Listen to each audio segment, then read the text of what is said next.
Welcome back to a fresh new video. So in this video we will discuss the topic linkage and recombination. Right? This is a very important topic for NEET biology and everywhere one or two question comes from this topic. So let's discuss. Now see, first we have to understand the concept of recombination. Right? Now what is recombination? Now what is recombination? Remember, recombination is nothing but the exchange of genetic material between two non-sister chromatid in a homologous pair of chromosome. Right? Now see, for example, this is a chromosome and this is another chromosome. Right? Now these two chromosomes is said to be a pair of homologous chromosome, and here these two are the sister chromatid and these two are the non-sister chromatid. Right? Now the exchange of genetic material between two non-sister chromatid, that means this part and this part, the exchange between the two parts of a non-sister chromatid is said to be recombination. Right? This is called recombination because here the genetic material of this part is exchanged to this part, and from this part is exchanged to this part, and this is called recombination. Right? If we draw a linear diagram of a chromosome, for example, this is a chromosome, right? And here these are the gene, right? Now say, for example, this is A gene, this is B gene, this is C gene, D, then E gene. Now say, the recombination, the percentage of recombination between A and B is less than the percentage of recombination between A and D, because see, the A and B gene are closely situated, right? And the A and D gene is more distantly situated.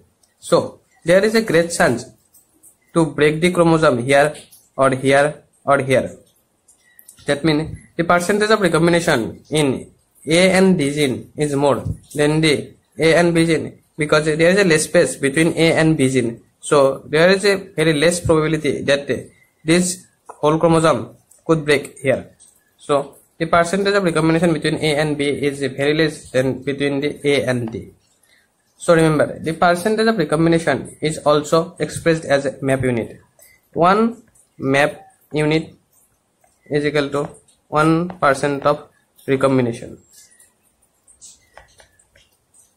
That means if a percentage of recombination between two genes is 20%, that means the distance between two genes is 20 MAP unit. For example, this is A gene and this is B gene, right? And this is the chromosome.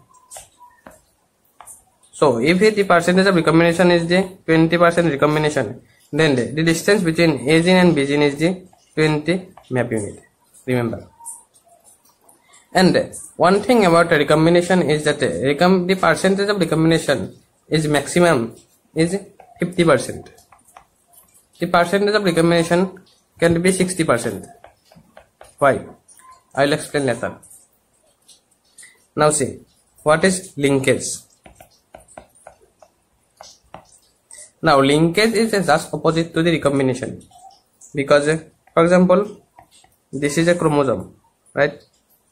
And in this chromosome, this is A gene and this is B gene and this is C gene. Now see, A and C gene is closely situated and A and B gene is more distantly situated. So the percentage of recombination is more in A and B gene than A and C gene. So the percentage of linkage is more in A and C than A and B. Now why? Now see, linkage means the association between the two genes which prevent the two genes to move from the one chromosome. That means A and C gene is closely situated, right? So there is a less chance of A and C to move to the another chromosome, and A and B gene is distantly situated. So there is a great chance that the part could move to another chromosome. So A and B gene is not tightly linked, but A and C gene is tightly linked. That means if we draw a chromosome and here this is a gene, this is another gene, this is another gene, and this is another gene, right? Now see, this is A gene, B, C, and D gene. Now see, A and B gene is closely situated, and A and D gene is distantly situated, right?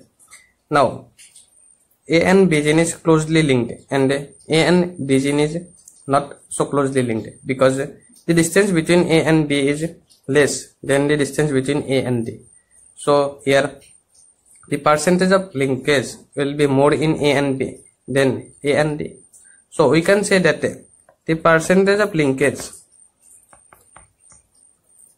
is inversely proportional to the percentage of recombination. Remember, the percentage of linkage is inversely proportional to the percentage of recombination, right? Now remember, percentage of linkage is a minimum 50% and maximum 100%. Now why? For example, this is a chromosome, and in the chromosome these are the gene, right? This is A gene, B, C, then D, E, and F gene. Now if we assume the crossing over takes place in this place, right? Now see, since the crossing over takes place in this place, we say that this part of the chromosome is linked, because this is the maximum part, because they wants to stay together, but this part is not linked because they dispatch from the chromosome, right? So we say that here the 30% is the recombinant and 70% is the linked, right? But if the crossing over takes place in the middle of the chromosome, then we say that this part is linked and this part is recombinant, or this part is linked or this part is recombinant, because here 50% recombinant and 50% linked, right? But if crossing over takes place in this place, then we can't say that this part is linked, because this is the minimum part and this is the maximum part, right? Maximum part is always linked because they wants to stay together. So we say that this part is linked, that is 70%, and this part is recombinant, that is 30%. So the maximum percentage of linkage is 100%. There is a probability that nowhere the recombination occurs. That means 100% is the linked gene. Recombination does not take place. So maximum is 100% and minimum is 50%. Below 50% and the minimum is 50%.